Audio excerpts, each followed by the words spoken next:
तुम्ही या वयामध्ये तहसीलदार कार्यालय आणि जिल्हाधिकारी कार्यालयाची उंबरठे का झिजवता? तुमचा उपोषण आणि आंदोलन कशा संदर्भात आहे? माझा उपोषण आणि आंदोलन या संदर्भात आहे.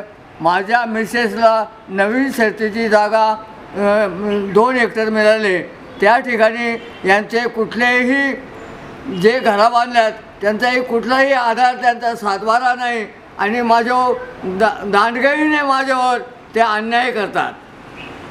मग त्या संदर्भात तुम्ही कोणाशी केली होती का चर्चा? मी त्या संदर्भात कलेक्टर साहेबांना पण भेटलो 2 वेळा, पुन्हा ह्या प्रांत साहेबांना 2 वेळा भेटलो. पण माझे कागद याही खाली या बिल्डरही जागच्या जागेवर ठेवून दिले. तुम्हाला आता या ठिकाणी तुम्ही आता काय करणार पुढं मी या ठिकाणी असं करणार का त्यांची जे माझ्या नवीन शेतीच्या जागेमध्ये ज्यांची घरं आहेत ती ते त्वरित उद्ध्वस्त करावा, नाही तर अन्यथा त्यांच्यावर 10 लाखाचा दंड आकारला जाईल. तुमच्या याच्यामध्ये तुम्हाला पर्यायी त्यांनी जागा द्यावी किंवा त्याची भरपाई द्यावी यामध्ये समाधान राहील का तुमचा? नाही, मला समाधान काही नाही राहायचं. मला ते उद्ध्वस्त करायला पाहिजे. मग तुम्हाला पर्यायी जागा जर दिली शासनाने किंवा समज त्या सामनेवाल्याने आणि जर पैसे जर दिले तुम्हाला, समज तुमची भरपाई दिली नाही, तर तुम्ही त्याच्यावर समाधानी आहात का? नाही, दुसऱ्या जागेवर मी पर्यायी जागा नाही, माझ्या जागेतच मी करणार.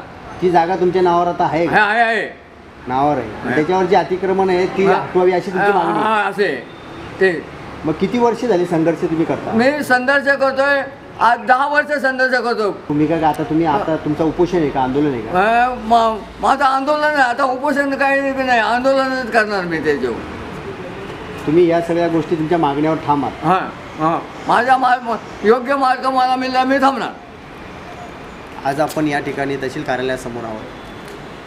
आता हे जे मोप यांचं गाव आहे आणि तहसीलदार कार्यालय मुरबाड यांच्या अंतर्गतमध्ये हे बाबांची जी जमीन आहे त्यांना जी नवीन शर्तीच्या संदर्भामध्ये जी मिळालेली आहे, या ठिकाणी त्यांचं असं म्हणणं आहे की जी मला मिळालेली जागा आहे त्याच्यावर जे अतिक्रमण झाले ती हटवली पाहिजेत आणि मला न्याय मिळाला पाहिजे. यासाठी ती शासनाचे दरवाजेवर या ठिकाणी रोजच फेऱ्या मारतात, परंतु शासनालाही दया येत नाही आणि संबंधित व्यक्तींनाही दया येत नाही. यासाठी त्यांच्या वेदना या ठिकाणी त्यांनी मांडलेल्या आहेत आणि त्यांना या ठिकाणी शासन न्याय देईल अशी अपेक्षा सगळे लोक या ठिकाणी व्यक्त करतात.